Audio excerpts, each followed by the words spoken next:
Hello folks, Sean Mize here, and in today's training I'm going to teach you how to use the hero's journey for marketers. And in this video I'm going to show you how to create or adapt a hero's journey story for a marketing campaign. And in this video I'm going to give you the fast action, concise version of exactly what to do. The concepts that I'm going to share with you in the next half an hour have taken me collectively 5 to 7 years to get to the place where I have the understanding that I do now. I've read multiple books, studied multiple places to make that happen. And so if I were to just do a brain dump of everything that I know about this, it might take 20 hours. Okay, and then you'd be wading through all of that. And then if you were to look at what I know about it as being maybe 1/2 of 1% of everything that's out there as being knowledge, could take you 5,000 hours to learn everything. But my feeling, kind of what we planned with this particular training, is make this something actionable that you can learn and just do immediately and put it into place and kind of skip all of that preparation work. So I'm going to jump right into the what to do. I'm going to just give a quick background. But what I thought I'd also do is, if you want to learn more, you want to learn what I'm, like I said, I'm going to teach you the concise version here. If you really want to dig deeper and get more of the kind of the behind the scenes details, and you want to study it more on your own time, I recommend a few books that'll really teach you those details. Like I said, you don't need them. If you want that background, the books are useful. Okay? I use 3 books primarily to draw from to create my hero's journey story. Winning the Story Wars by Jonah Sachs. Incredible book that does an incredible job of tying the hero's journey into the modern marketing methods. Okay, so it's a phenomenal book. It's a phenomenal read. I highly recommend it. And then I also use Tell to Win by Peter Gruber. I don't believe that it's necessary. However, there's probably 100 stories. Peter's just a great business storyteller. There's probably, and I didn't count them, it could be 50 or 150. There's probably about 100 stories in the book Tell to Win that are they're business stories, and they might give you some ideas. So if you have the time, if you like to read, that's a good book. And then if we get to this third one here, I've listed Wired for Story by Lisa Crone, and I'm actually going to draw from Wired for Story. And in fact, as I was studying Wired for Story, I kept notes on, like, I'd say page 13 had a one-line phrase that really impacted me. Page 24 had a paragraph that really impacted me. And so what I'm going to do is I'm going to draw through, and this will be, I'm not sure which video it's slated for, but when we go into layering on some elements like, like surprise and expectation and hope into our story, I'm going to reference this particular book. Okay, so I'm going to give you kind of the good stuff out of it. If you want to get to a deeper level of understanding, I recommend Wired for Story as well. And then there's one more as an available reference, The Story Factor by Annette Simmons. I haven't even read the whole book. What I've kind of looked at and used is, I believe it'll really layer on some additional understanding. So all of this really says, hey, how much do you really want to learn? If you just want the basics, use this video and obviously the next few. If you want to go get a great understanding, read Winning the Story Wars and Wired for Story. And then if you want to really, really dig deep, also get Tell to Win and the Story Factor. Okay. This is sort of a rehash of what I just shared with you, so I'm not gonna go through all of these points. So now that I've shown you where you can learn the full story, literally probably 15 to 20 hours of study just in those books alone, which I've done. You can do it too. Now we'll get into the fast action version that you can immediately implement.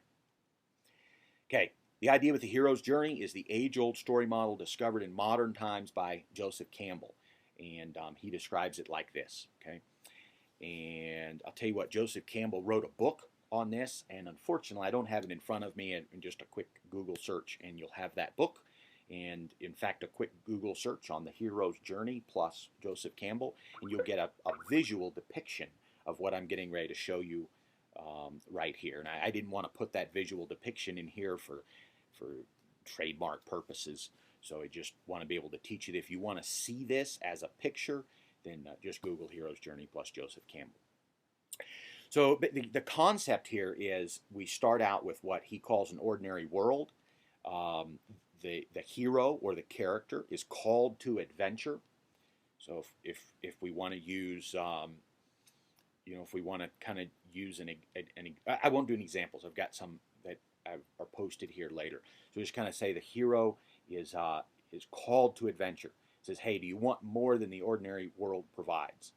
Okay, what we often see is a refusal of that call in the hero's journey. I don't believe that that's a necessary piece, but we often see that. We see a refusal of that call.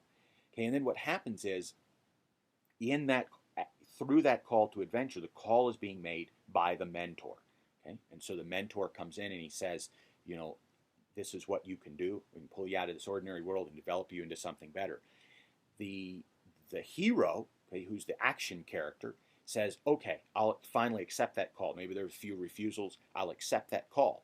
Okay, and then what happens in the course of the rest of the story, and if you think about this, movies that you see on a regular basis, soap operas and the nightly flicks, you watch one every Tuesday night for 13 weeks. You think about it, they follow the pattern of what comes next, crossing the threshold, tests, allies and enemies, approaching the dragon's den, the ordeal. And so what happens is when we have action characters in stories, they go through different things that happen. Okay, they have enemies that they fight. They may have some allies. They may go through some tests. And think about it, if we didn't have tests and allies and enemies, we didn't have what's figuratively called a dragon's den here, most of the stories that we read would be probably pretty boring. Okay, and what happens is through the course of fighting, winning, passing the tests, getting allies, exterminating enemies, approaching the dragon's den, having perhaps battles at the dragon's den, we call that the ordeal. Now we seize the treasure. Okay, and the treasure could be the answer. Okay, if it's good guys and bad guys, the treasure might be the fact that we have the free world back. Okay, or the treasure might be we've recovered the stolen loot. Okay, if we think about it from a marketing perspective, then seizing that treasure might be, if we think about it from your perspective, then seizing that treasure for your client who's going to be the hero, seizing that treasure would be learning whatever it is that you can teach other people that changes their lives. That would be the treasure. If we relate it to what we're doing here, then if I can be so bold as to call it this, what I'm sharing with you right now is part of that treasure. It's something that I've gone through. Okay, we just kind of talked about this process that it took me a long time to learn this. Okay, it's taken me a long time to learn what I know. I've gone through tests. I've had allies. I've had enemies. I've approached the dragon's den. I've had the ordeal. And then I seize the treasure. What's the treasure? Hey, it's in this case, it's the process. Okay, so now once we have the treasure, we have to get back home. We have to go back to our ordinary world as a changed individual. We take that road back. We may have a resurrection type of an element. Okay, so maybe we're beaten up at the dragon's den. We come back to the ordinary world, and in some way we're a better, a stronger individual. Okay, and we're returning with the boon. Okay, and if we think again along the idea that boon is like a gift. Okay, and if we look at the definition again, you can Google definition of boon and kind of get the exact words there. But the idea with the boon, okay, is more like a treasure that is a gift. So it's something that you fought for it, but it's something that you receive as a gift. It's not something that you necessarily create. It's something that you become gifted with. And the same exact thing happens with your clients. So you teach them whatever it is that you teach, and you help them to change their world. They may not do all of the work for that to happen. It's a bit of a gift from you. Okay, so let's kind of just move on here. Let's look at the stories that use that pattern. Okay, so you've got the story of Moses. Okay, so if we look at Moses in the Old Testament, what happens? If we look at, if we just kind of go through here, Moses is kind of floating around in his ordinary world in the land of Midian. Okay, he meets the mentor. He said, you know what? we've got a problem over there in Egypt. You know, we want to let my people go. Moses argues. He refusal of the call. Finally says, okay, I'll do it. And then if you look at this crossing threshold, he had multiple tests. Okay, he had allies, he had enemies. He approached the dragon's den. Okay, so that was meeting Pharaoh. There was an ordeal. He seized the treasure, the people of the Israelites, the road back, resurrection, return with the boon. So we see I'm not going to go through this. We look at the Wizard of Oz. It's the same exact thing. Okay, a call to adventure, starting out with an ordinary world, a call to adventure, meeting the mentor, test allies and enemies. Avatar, one of the top selling films of all time, same thing, it follows this pattern. Star Wars, my understanding about Star Wars, and actually Winning the Story Wars goes into great detail on this. My understanding about Star Wars is that it was developed specifically from this particular model. So it's not even a coincidence that it uses the hero's journey, but it was specifically developed, and obviously it's one of the top grossing film series of all time.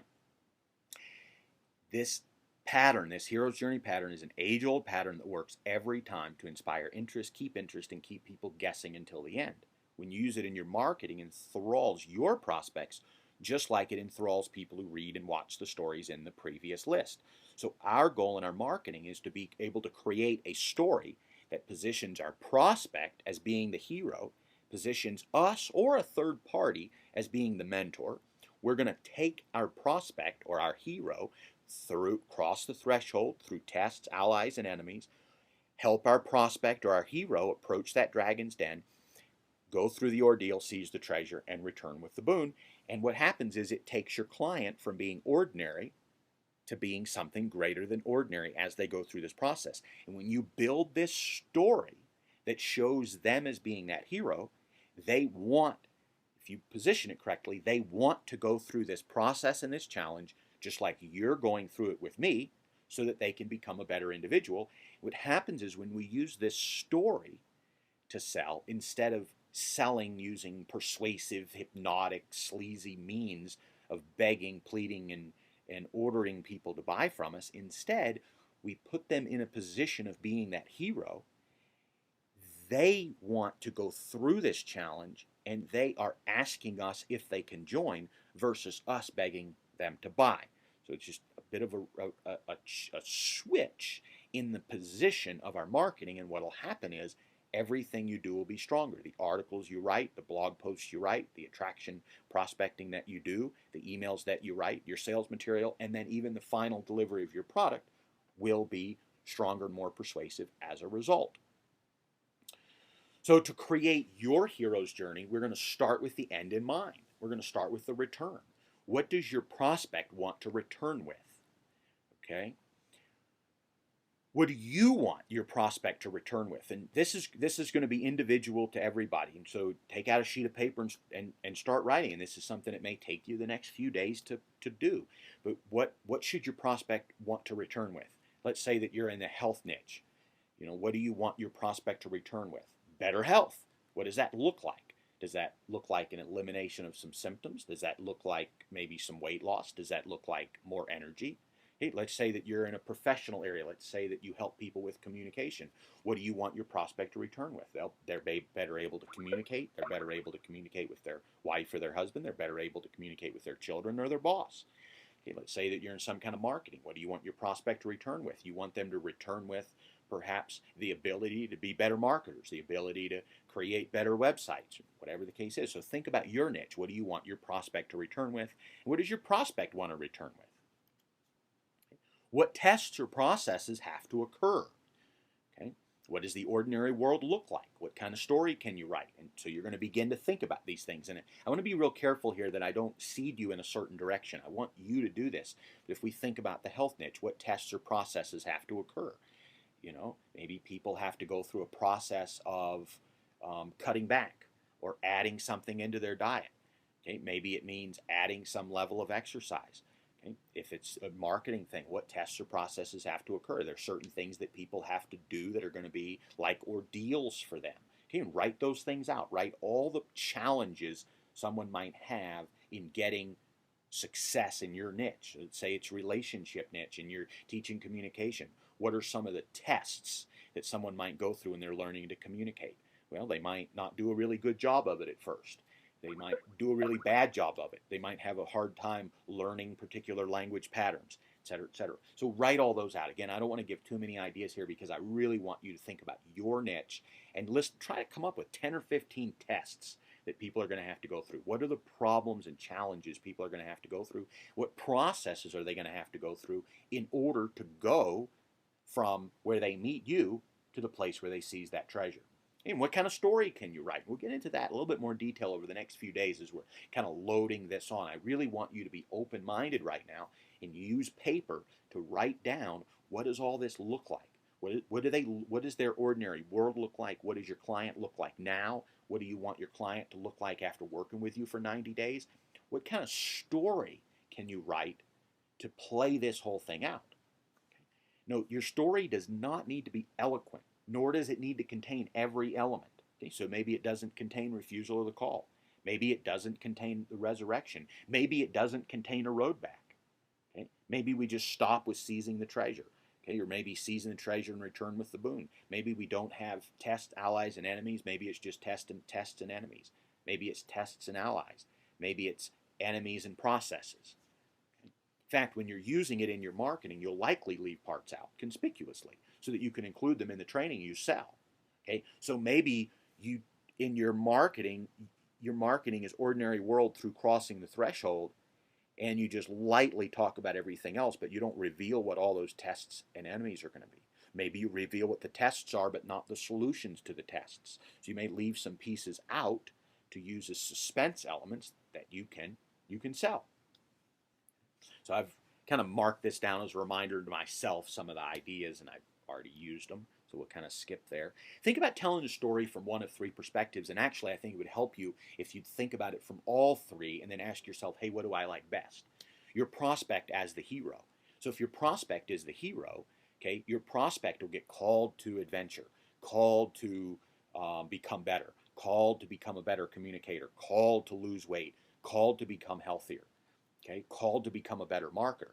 Then there'll be tests that your prospect will experience, and then the prospect will be able to seize the treasure and return with the boon, and your prospect is the hero.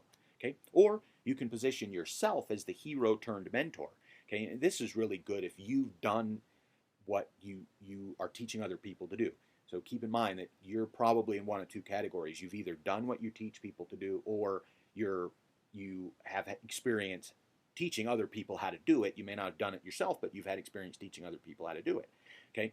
So in the first scenario where you have done it, you can be the hero. Hey, you were in an ordinary world. You were called to adventure. You met a mentor. They taught you all these things. You did all these things. You seized the treasure and returned with the boon. That's your story. Now you're the mentor. So you're a hero turned mentor. Or it could be a third party person as a hero turned mentor. So this could be a client. You called a client to adventure, you called a client to lose weight, you called a client to become a better marketer, you called a client to become a better communicator. They met you as the mentor, they crossed the threshold, tests, allies, enemies, they seized the treasure, they returned with the boon, and now you're telling their story. Okay? You could have a fictional third-party person as that hero turned mentor. So you could use language along the lines of, maybe you've seen me do this before, imagine someone in the ordinary world. What does that world look like? Let's call this person Jimmy. Okay, so Jimmy is here in the ordinary world, and Jimmy goes through this process. Hey, do you want to be like Jimmy? Do you want to seize the treasure and return with the boon? You can write multiple stories. You can use client success stories as stories. You can create fictional stories. You can create an A versus B story and let listeners choose who they want to be. Maybe you've seen me do this before. So I tell a story about Sally. So Sally is in the ordinary world, but Sally never accepts the call. So Sally is stuck in an ordinary world. So maybe I tell a 5-minute story about Sally's ordinary world. Okay, then I tell you about Jimmy. Jimmy, he took the call. It was a lot of work. He went through these test processes, allies, enemies. He approached the dragon's den. He had to fight the battle. He almost lost his arm. He's bleeding. He went through the ordeal, but he seized the treasure. Okay, he took the road back. He had to rest up because of all of his wounds, but he returned with the boon, and now he's a better person. And I might ask the question, who do you want to be? Do you want to be Sally, stuck in the ordinary world? Hey, it's an easy world. Ordinary world's an easy world. Or do you want to have the hard road? Do you want to take the test, the process, allies, enemies? Do you want to fight the dragon? Do you want to seize the treasure? Do you want to escape with your life? Okay, and have a better life. And obviously it's your choice. You can do the same thing for your clients. So here's your homework. I want you to take out a sheet of paper. Probably going to take out a stack of paper like I do. Write out several stories, just outlines. Try to write new stories in 5 minutes each. And I'm going to demonstrate in the next screen, and I'll do it live for you. Here's the thing. The more you can write, the faster, the easier story writing will become. For your first story in your marketing, just choose one of these. You'll be writing many stories in the days and weeks to come, and as you write new stories, you'll find some you like and that resonate with prospects best. Okay? And this is something you can do over and over and over again. Don't feel like you've got to write one big story today. I want you to get to the point where you can sit down and in half an hour write 3 quick stories, just outlines. Okay? The details are in your mind. They don't have to be written out. You can flesh them out as much as you want. So here's what we're going to do. I'm going to actually move back into Keynote so I can type in here what's going on. Okay. So if we have our sample story, I'm going to name our first story. This is going to be Sally. And, okay, so this is going to be Sally. Our next story is going to be Jimmy. And let's say our final story is going to be... how about a frog? We just use an animal for our final story. Okay. And I'm going to do several different niches. So Sally is going to be in, and notice you're going to be quick. You're going to fill in all the details. I just want you to see how you can do this quickly in 5 minutes. So I want Sally, and I'm doing this live because I wanted you to see the process rather than just popping it out and going, oh, there's the story. So what niche is Sally going to be in? Let's say Sally is in the relationship. This is going to be relationship niche, but Sally is going to be the person in the story. Okay, so Jimmy's going to be in the health niche, and the frog is going to be in the let's say the sales niche. Okay, so what's Sally's ordinary world? Let's just go through here, and we can almost time it. You can look at my clock; it says 11:19. What's Sally's ordinary world? Okay, can't communicate, right? Can't communicate. Gets in fights all the time. Let's say she fights. So Sally fights. What's her call to adventure? Okay, stop fighting. So the mentor says, hey, you can stop fighting. Okay, she resists. That's the refusal of the call. She meets the mentor. That's you. Okay, she crosses the threshold. You take her, crosses the threshold. So this is a decision. She says, you know what? I'm going to learn to stop fighting no matter how hard it is. She's going to go through tests. Okay, so it's not going to be easy. So it's not easy. What's an enemy of learning how to not fight? Other people, right? Other people argue. Okay, so other people won't fit on that line. It's okay. So now we'll approach the dragon's den.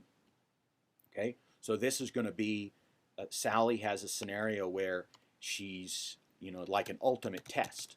Okay, so it's a fight that normally she would fight and she would win, but she'd lose all her friends or she'd lose her family. So now what she's going to do, there's going to be an ultimate test, which is going to be a fight. That's going to be an ordeal. She's going to win that fight and not argue, for example. Okay, so this is just an example. That's the treasure. She wins with the treasure, and in the road back and resurrection return with the boon, okay, she's a better person at the end, right? Okay, maybe she's calmer. Okay, so let's talk about Jimmy. So Jimmy, if we look that, now notice that story, 2 minutes. That was a 2-minute story, and you can think about all the details that you filled in your own mind. You can do that as well here. So Jimmy, you can do this in your niche. So Jimmy, health. What's his ordinary world? Unhealthy. Whatever. What does that look like? Does that look like low energy? Let's say we could say it's diseased, but let's make this tame. It just has low energy. What's the call to adventure? Get more energy, right? What's the refusal of the call? Resists it. Why? Because it's hard. Yeah, it's hard to eat the right foods. So he meets the mentor. You. Okay, you are the mentor. Crossing the threshold is, again, the decision to do it. What are the tests? Bad food. What are some other tests? Friends that want to eat French fries. So those are some of the tests. What's the dragon's den in the final ordeal? Okay, so Jimmy's been going along really well, but you know, let's say that he goes on a vacation. Vacations are normally really tempting for him, and he wins. He wins. He fights it. It's hard. It's difficult. Okay, but he wins. He seizes the treasure. What is it? High energy. Has more energy. Okay, so the road back, resurrection. You're kind of skipping some of those details there. Um, I don't put a lot of energy into that personally. So return with the boon, lifetime, high energy, and health. Right? Okay, so let's look at the frog. So this is our, now we're using a fictional scenario. Yeah, obviously Sally and Jimmy are both fictional here. And remember, you can dress up Sally and Jimmy. You can give her height and nationality and hair color and eye color. You can give them personality. You know, you can talk about Sally, fighting strong person. You can talk about Jimmy, you know, what does that low energy look like? But let's look at the frogs. We have a fictional character. We have a frog. He's in sales. Okay. What's that ordinary world look like? Okay. Not making enough money. Okay. What's the call to adventure? Make more, right? Become more, and then of course, become more skilled. What's the refusal to call? Resist. Meeting the mentor. You're the mentor. Crossing the threshold. Makes a decision. Okay. What are some of the tests? Okay. Learning scripts, learning language patterns, and so on and so on. Approach the dragon's den. So this could be a new prospect sales call. That could be the ordeal. He wins the sale at a higher profit than ever before. Okay. Road back, return with the boon. What is he? He's a better salesperson for life. Okay. And notice we started this 11:19. 5 minutes later, we have 3 stories just scripted out. Just not even really scripted out. They're just outlines of what those stories are. You should be able to do the same thing. 5-10 minutes per story or less. You know, I don't expect 3 stories in 5 minutes, but what you want to do is have the practice over these next few days. You want to have the practice of writing multiple stories so that you can call a story to mind at will. Okay, here's another idea and another thing that you can do once you get good at this. If you're talking with a client, if you're running a teleseminar, if you're writing a sales letter, and you think, you know what, this is getting really dry. Why don't I tell a story? You can instantly create a fictional person to tell a story about. Okay, you can just create Nikki, or you can create Nicholas, and you can describe what their ordinary world looks like, just like I did off the cuff right here. And that's why I wanted to do this off the cuff, so that you could see it. So it wouldn't be something I just shared this with you and then you go, Sean, you might have taken 3 days to figure this out. I wanted you to see that it can happen very, very quickly. Okay, and then here's the homework. Just review the homework. Write out several stories, just outlines. I want you to try to write new stories in 5 minutes each. Okay, so that's your homework for today. And then starting tomorrow, we're gonna try to choose a story for you. We're gonna start working on things like your theme, and we're gonna, over the next few days, we're gonna get into psychology. We're gonna storyboard it out, etc., etc. But today, I really want you to get the practice for creating those stories. I want you to be able to begin to feel a little bit creative.